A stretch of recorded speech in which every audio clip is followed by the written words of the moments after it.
Oh my God. Super late na nagising mga Jai. Oh, wala ligo. Super late na naman. Oh my God, hindi ako nagising. Kaya wala ligo, wala kain. Nag half bath na lang tayo. Kaya naligo naman ako kagabi.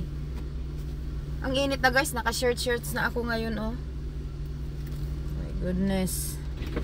Let's go. Kasi kailangan pupunta ako ng pupunta ako ng third floor, yung main break room, or doon sa baba. Bibili ako ng snacks kasi mamaya pag first break ko saka ako kakain.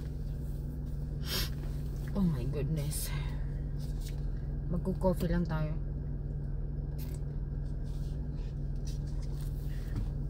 Ang pait ng coffee, hindi ko nilagay na sugar. Nagmamadali na ako. Ang init man day. Init. Wala na ba yung basurahan namin? Baka madaga na natin. Ang init na guys. Kaya naka-shorts na ako ngayon. Kaya naka-shorts na tayo. Nagmamadali na eh.